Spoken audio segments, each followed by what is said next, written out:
Welcome to the Sloan Faucet training webinar presented by PM & Associates. My name is Tiffany Smith, and I'm the Director of Marketing and Communications at PM & Associates. And I am so excited to be joined today by Tim Dunning, who is the Regional Sales Manager at Sloan. He is going to take over here in just a second and give us a great presentation on Sloan Faucets. And please hold your questions till the end. We will have about a 5-10 minute period at the end for any questions you might have during the presentation. So thanks again, guys, for joining us. And I am going to spotlight Tim here, and I'm going to let him get started. All right. Good afternoon, everyone. Thank you, Tim. Tiffany. I'm very excited to talk to you all about our faucet lineup today. Let me get the presentation going here. All right. You see everything okay there, Tiffany? I do. Okay, great. All right, so like Tiffany said, Tim Dunning. I live in St. Louis, and I cover the Midwest region for Sloan. And yeah, we're going to go ahead and jump right into it.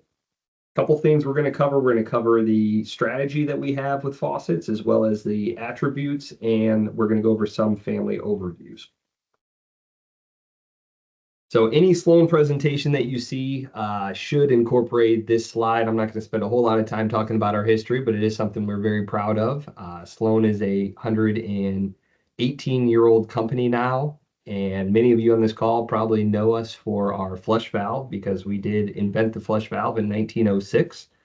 So 1906 is when the diaphragm flushometer was invented by this gentleman you're seeing here in the middle there. His name's William Elvis Sloan. He is our founder. And then in 1928 we invented the piston flushometer. So William Elvis Sloan, in his infinite wisdom, knew that commercial buildings needed a new flush type system. Previously, commercial buildings were using these large overhead tanks, and the tanks were difficult to work on. They weren't very efficient, and they took a very long time to refill. So they were basically gravity toilets is what they used prior to the flush valve. So he decided that we could utilize the building's water pressure in order to create a flush. And we were able to save a lot of water and then save a lot of time with the refill. So just a little bit on us. Obviously, we have a lot of different product categories since 1906 that we've gotten into. We have custom sinks. We have, now we just introduced mirrors. We have fixtures. And our newest product category is bottle fillers. So we have a lot of different offerings in the commercial restroom space. We're going to talk about our faucets. Our faucet strategy is very similar to our flush valves, where we have a good, better, best offering. So within each of these offerings, we do have different categories of features that fall into each of these categories. But it's really important to understand that we want to stay consistent on all levels when it comes to quality, reliability, and attractive design. So those are things that you're going to find consistent throughout our lineup of faucets.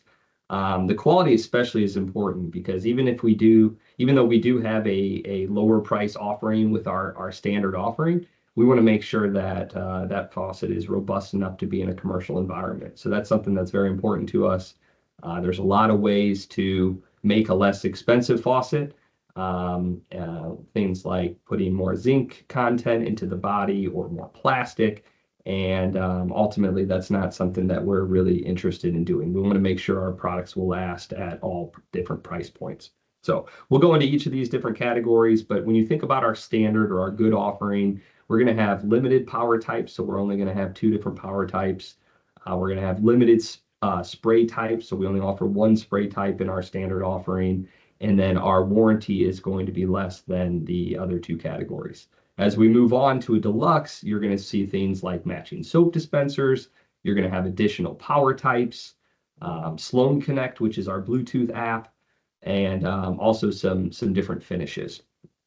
And then our best-in-class premier category is going to have both matching soap dispensers and hand dryers. So that's going to be our air deck unit that many of you are familiar with. And then we're going to add things like different design features. There's engravings you can do, LED rings, multiple finishes, And then all 4 power types you can get in our Premier faucets.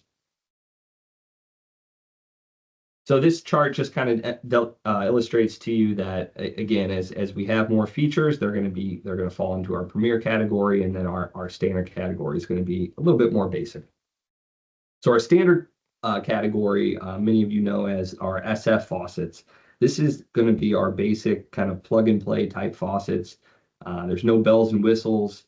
You're going to see a lot of these faucets stocked at our with our wholesale partners. And again, this is going to be, if we need a faucet that needs to meet a certain budget, SF is where we should go to, right?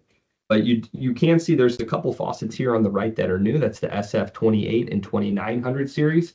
And again, you can see when we talked about attractive design, there's definitely a call in the commercial restroom space for our products to be more aesthetically pleasing. And so even in our low price point category, our opening price point category, you can see with the wall mount option, we have at the 2800, as well as the slight bend that you get in the 2900. So you're going to get, again, a faucet that's a little more aesthetically pleasing. When we jump to the better, this is going to be a lot of the faucets that we're going to see in our specifications. The EBF 85 is a very popular faucet that's been around for a long time. The EAF 200 series is kind of more of our European look. And then the EAF 350, you're going to see a lot of those faucets as well. Our Premier category is going to include our Basis, which is what you're going to find on our air deck, as well as our new Russian Clark Street. So that's going to be the EBF 415 and the EBF 425. These are going to be our top of the line offering that we have. And then one thing about Sloan, and if you work in a facility or if you visit a facility, what you're going to hear a lot from a lot of the maintenance personnel is that one thing Sloan does very well is we really do not discontinue anything, almost to a fault. So the good news is if you have one of these legacy faucets that's been around for 40, 50 years, you can still get them. The EBF 650, again, something that's highly specified, something that we see a lot of. And even these kind of goofy looking EBF 665 that you see here are still available. So these are all part of our legacy collection. Interesting story about the EBF 665. We like to talk this as the faucet that taught the world how to use an automatic faucet. So prior to this, we had a design that was kind of closer to the 650 or the 615 that you're seeing here. And when customers went to use the faucet, again, nobody knew about this technology. Nobody knew what to do. They couldn't figure out how to turn the faucet on. So one of our engineers very cleverly took that sensor that was in the base of the faucet and put it on the actual deck of the faucet. So what would happen is customers would go thinking that it was a knob, and as they were putting their hands by the sensor, it would go off. And that's kind of, again, how we talk about how we train the world to use automatic products. So, all right, so we're gonna go into the attributes. There are a lot of different attributes with sensor faucets. The important thing is that we kind of understand what each of these means and why it matters. But a lot of the questions we get is, we've got a lot of different attributes and a lot of different faucets. And it's important to know that we don't expect you all to memorize the product codes and all the different suffixes and everything that come with our faucets. The best tool you can use is online. Sloan.com is our Sloan Faucet Finder. Here you can filter all of the different faucet options to make sure you're getting exactly what you want. So whether you're specifying or whether you're selling or whether you're installing, you can figure out the specific faucet that you need based on the different features here. But I will go into a little bit on what you need to know before selecting the right sensor faucet. So the first thing here is the existing mounting type. So when you're looking at a retrofit application, the first thing you need to be asking is, whether it's deck mount or wall mount. But then if it's deck mount, what is the mounting type? So is it a single hole? Is it a 4-inch center set, or is it an 8-inch center set? During COVID, we got a lot of calls from customers that would say, I have a manual faucet. What's my option to make this sensor?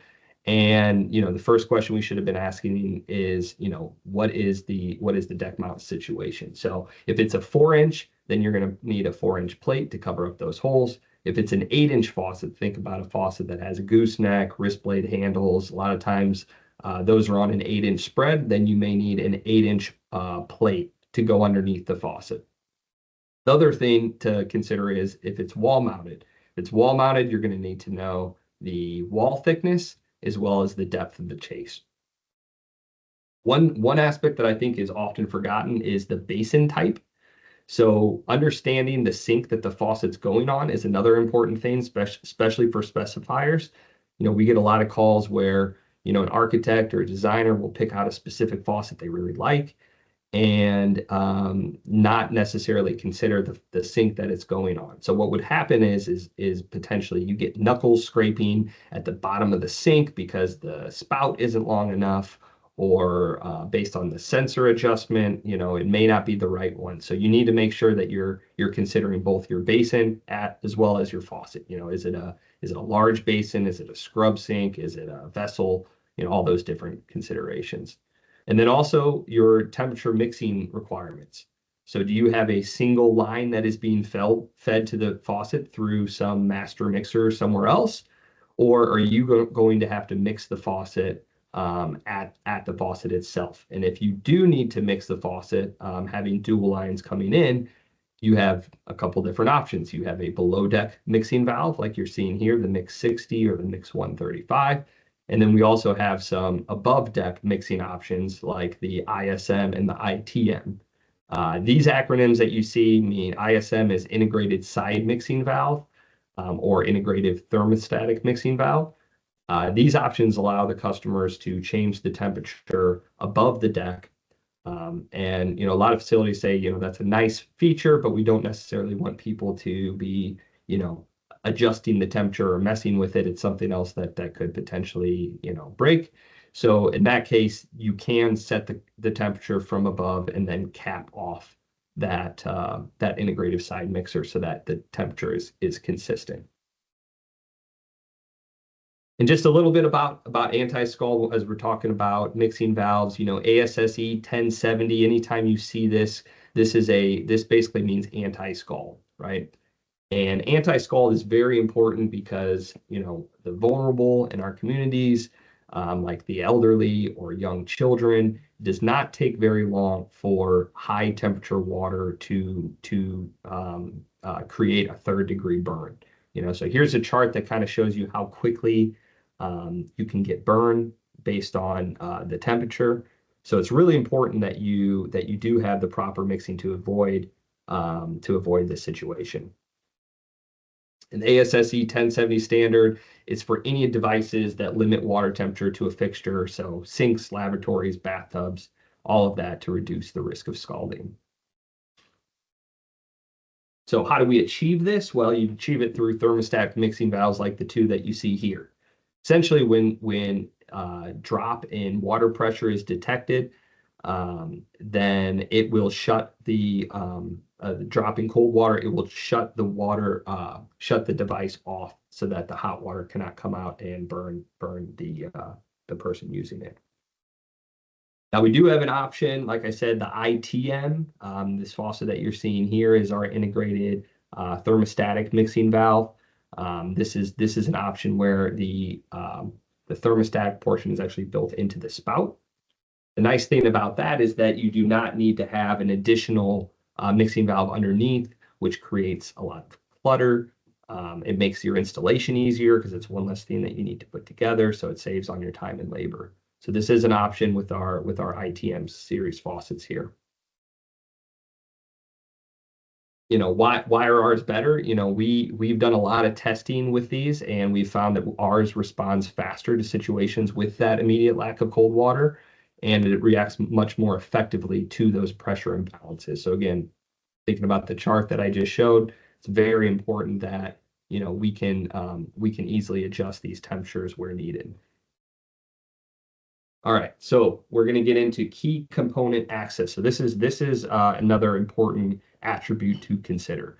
So do you want the faucet to be able to be rebuilt from above the deck or below the deck? When it's above the deck, if you talk to a lot of your facilities and maintenance people, they're typically going to want something that's above the deck because that's going to keep them from having to get on their knees and, rebuild the faucet below the deck, or in a chase or some other area. So a lot of the facilities people really appreciate the fact that we have above deck access control faucets like this basis you see here on the left. But there's a lot of architects and designers that say, we want something a little bit thinner and sleeker, right? So because all of the parts that you would need to rebuild the faucet are above the deck, then obviously the spout's going to be a little bit larger and wider with the above deck access. So if you want that thinner or sleeker look, then you may need a below deck access faucet like the EBF 85 that you see there.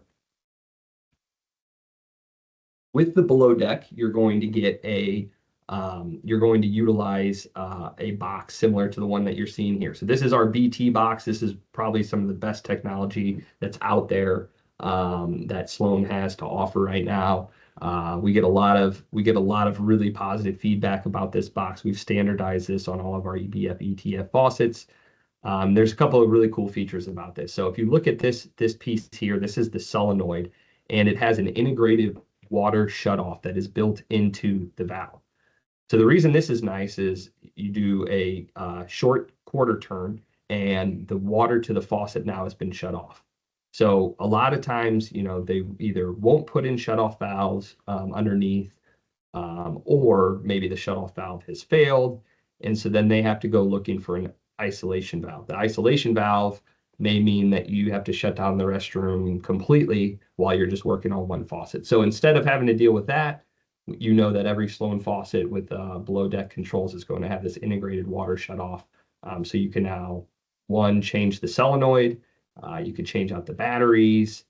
You could even change with this box. You can change it from a hardwire or from a battery to a hardwired option.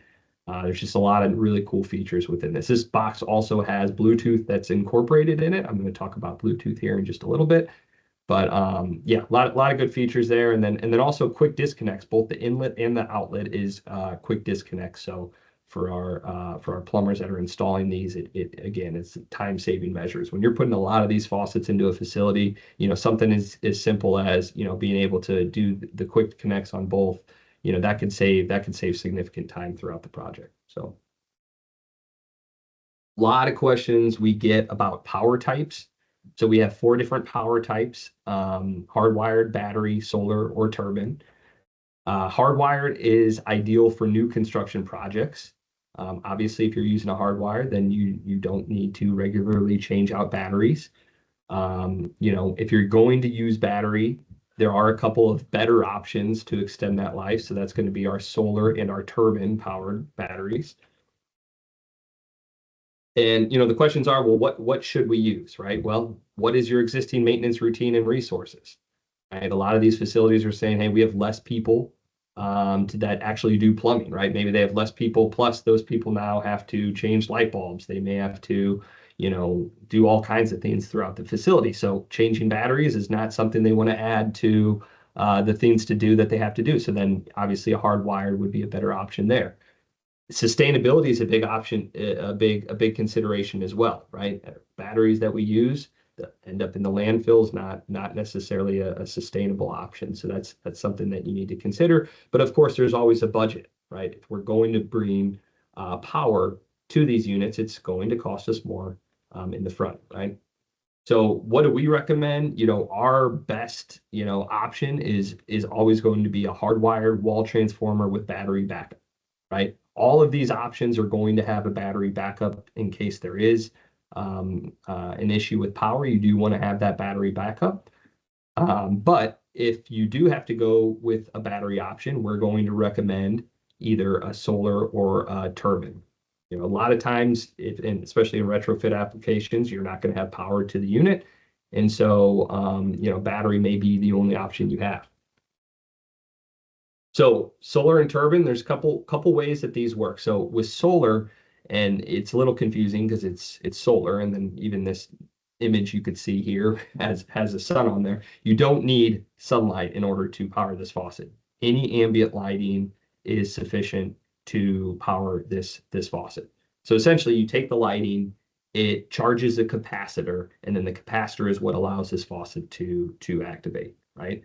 Now, still has a battery backup. So if there isn't enough power there for whatever reason, You can still draw off the batteries. That's not a problem. We get a lot of questions about occupancy sensors. Well, what if we have an occupancy sensor? Will there be enough power to this faucet? Typically, yes, right? I mean, we run into some instances where, the usage is so low, maybe an office building where there's not very many tenants. Perhaps it may not be enough and you may go through more batteries than you should. But typically, solar is going to be your best option. And even with occupancy lighting, it's going to be enough to activate that faucet and keep it going throughout the day. The other option is going to be turbine. Now, with turbine technology, this is kind of the difference between turbine and solar. Is turbine is what we consider active technology, whereas solar is passive, right? There's no moving parts in solar, whereas with turbine, you do have a wheel that's in the water stream, and that helps, again, charge the capacitor to help the faucet activate. So anytime you have something in the water stream, especially in certain areas, where there could be, sediment and different things in the line, that is one more piece that could potentially malfunction. So something to keep in mind, in certain cases where there's really, really high usage, think casinos or places where you're going to get a lot of use in a short period of time, turbine might make sense. But typically, we always want to push people to solar. With our testing and everything, we found that solar is the best technology you could use. Other thing is, what are the different types of sensors? So we have both infrared and we have capacitance. Okay, infrared is what you're going to see 95% of the time, right? And basically, infrared is just it senses a reflection of a light when a valid target is within range, and then it activates the faucet once it bounces back to the unit, right? Capacitance is a little different. So we have some customers that are very, very big on capacitance faucets. Essentially, capacitance uses the electrical field that we all give off to activate the faucet. So you can go behind the faucet, you go to the side of the faucet, you go anywhere around the faucet, and it goes off. So for some customers, they really like that flexibility. The problem is that this technology is limiting. So different types of metal could cause ghost activations with this type of sensor. So when you think about a commercial restroom, there could be a lot of metal in there, right? It could be your partitions, it could be it could be dispensers, anything like that could potentially cause ghost activation. So that's why infrared really is the most popular. But again, if you really understand exactly what's going into the restroom and how it's going to interact with this faucet, capacitance is a good option for you. All right, so spray type. So a lot of times we hear customers just refer to all of what we're looking at as aerators, right? Whether it's laminar or multi-laminar, they just call them aerators. Now, an aerator technically is a spray type that introduces air into the water stream, right? So if you look at this picture here on the right with this big red that says not for healthcare, for obvious reasons, right? You're introducing air into that water stream. That's not something that will meet code in hospitals and places like that. You're gonna get kind of that. It sounds a little different. There's some bubbles in there, and that's kind of what you're gonna see in most residential applications. More manufacturers, even residentially, have moved to this laminar flow for hygienic reasons, right? So most of what we're going to sell is going to fall in either the laminar or multi-laminar. So aerators are really becoming kind of a thing of the past. Now, the question you're going to ask is, well, why would I go with a multi versus a laminar? A laminar is just the single stream, and multi-laminar comes out more like a shower head. Again, it depends on the placement of your faucet. So in some cases, the multi-laminar may cause a little bit of splashback, right? And you may want to try a single stream to see if it prevents that. In other cases, they feel like the multi-laminar gives you better coverage. So as we're reducing flow rates, the multi-laminar still feels as if it is, properly, getting the soap off your hands. So again, it depends on the facility and depends on your specific needs. So not to confuse spray type with flow rates. Okay, flow rates, obviously there's been a push to save water and to go as low as we possibly can as far as water usage, not just in faucets, but in a lot of different things like flush valves, for example. Right now, the lowest flow rate is a 0.35, but most of what we're seeing is in the 0.5 and 1.0 GPM. And GPM is gallons per minute is how we measure flow rate for faucets.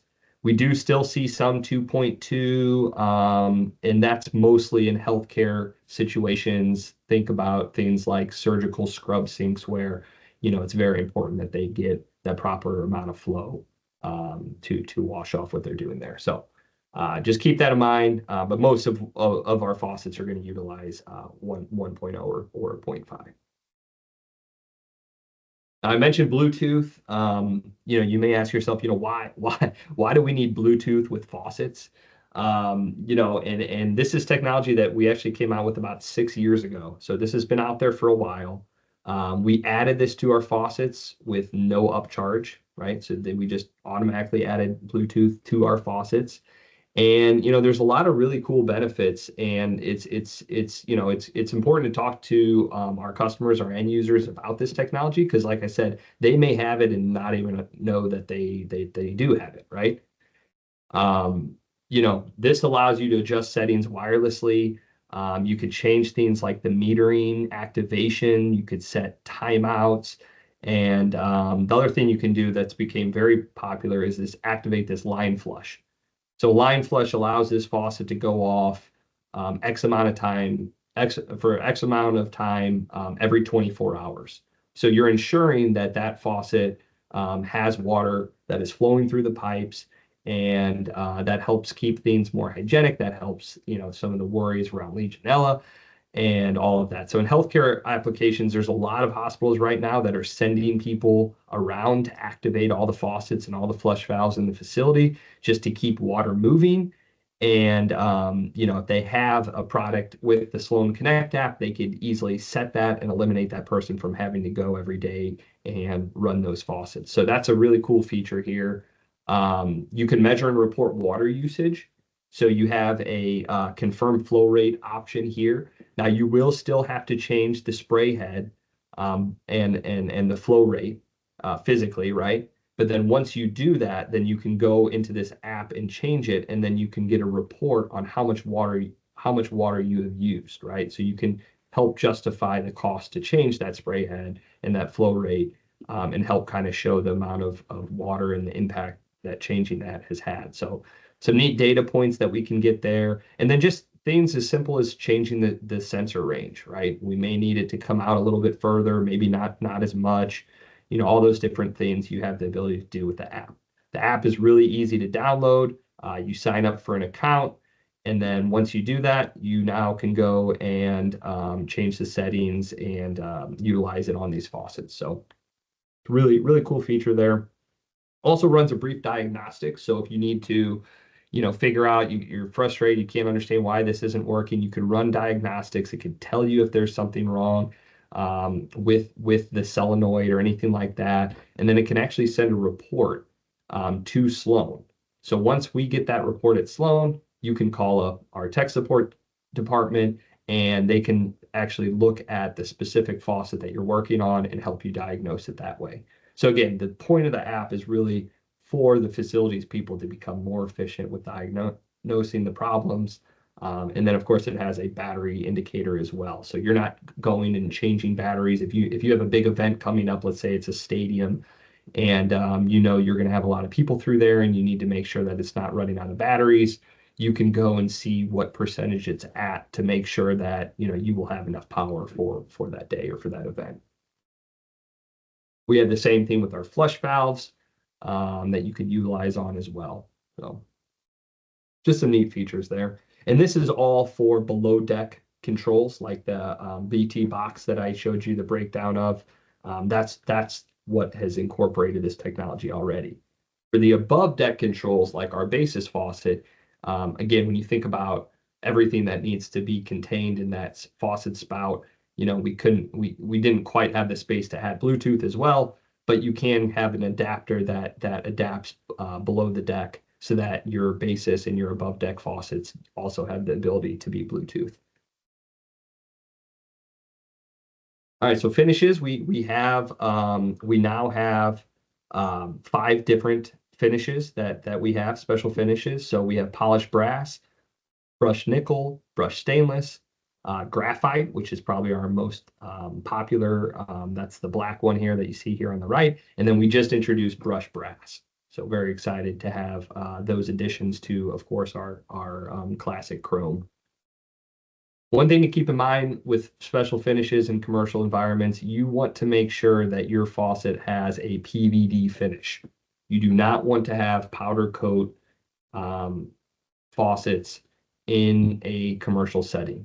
And a lot of people will say, well, no one's touching the faucet because, they're hands-free, right? Why would anybody touch the faucets? Well, we don't know why people do a lot of things they do, but it will get touched as well as it will be cleaned, right? So you want to make sure, as they're going through and they're cleaning it, that you have a really, really good finish. And PVD is kind of the Cadillac of finishes, right?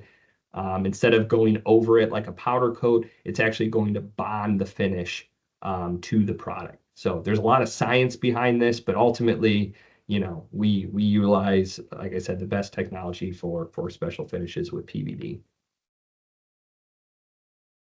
We also can do engravings. So, a lot of our customers have fun with this. That one up top left, that's the Chicago Cubs logo that they utilize for it.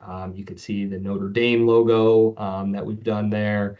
Milwaukee Tool, used our graphite faucets with their logo on it. So if they're trying to brand their product out there and they, want a nice finishing touch in the restroom, we could absolutely do this for both their faucets and their flush valves. Even create different kinds of designs and logos like this one in the top right.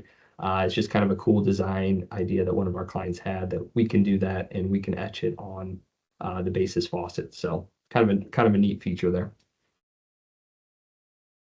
Again, we have to think about, what installation time, right? So having things like quick connects, is that something that's going to help, save you the time and money?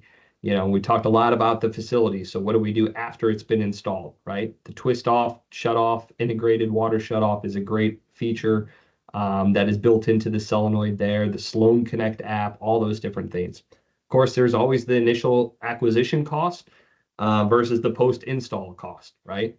So if we're going to go hardwired and basis and all of this, yes, there's going to be that higher cost, but in the long run, you're not going to be using batteries, you're not going to be using time, and that may pay off. So again, it just really depends on your specific needs. Other things we need to consider, is this public use or is this private use, right? In private use type facilities, you're going to want things like goosenecks, right?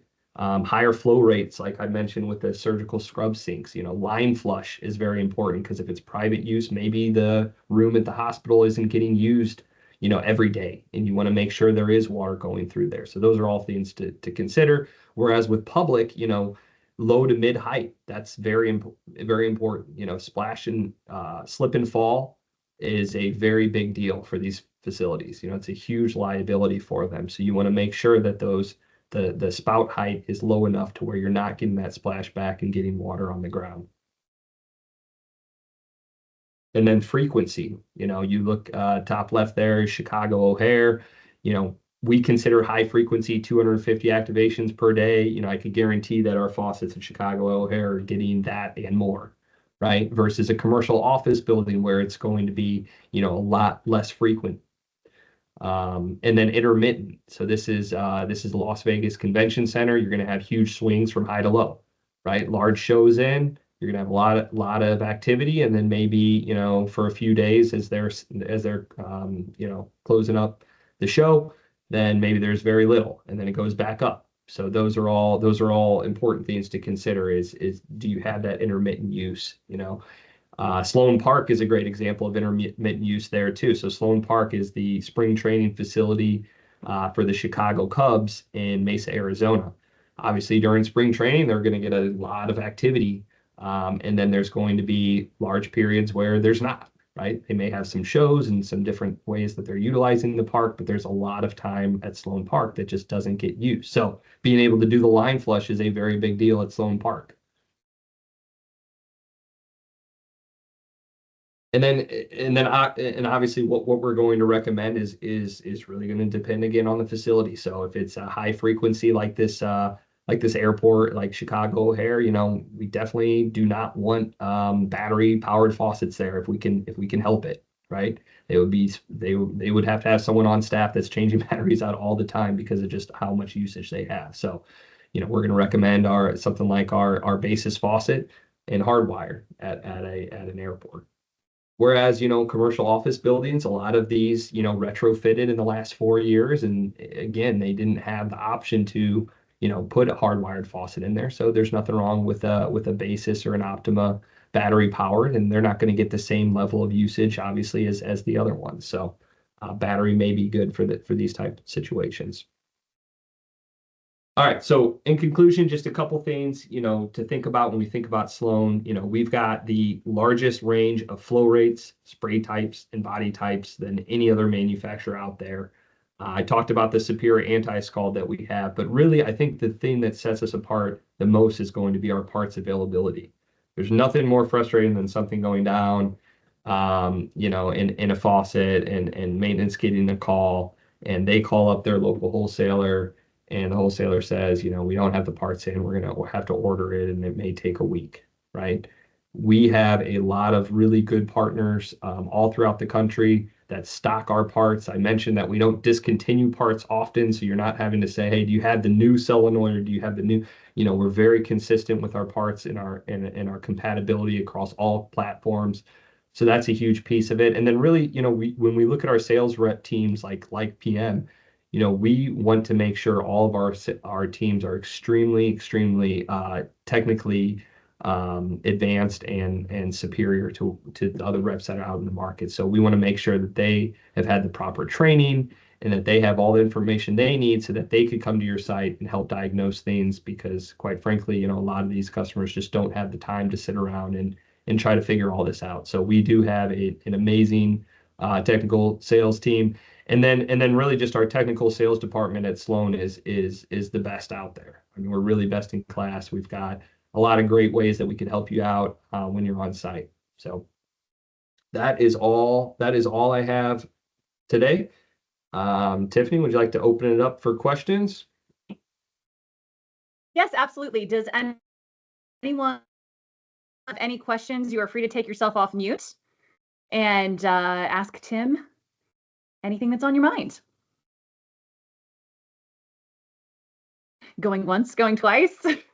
Alrighty. Well, thank you so much, Tim. And as always, this webinar was recorded. So we will be placing this webinar on our YouTube channel, on the PM and Associates YouTube channel. So you can watch it in your team. And again, always reach out to PM Associates at p-massoc.com for any future questions on Sloan.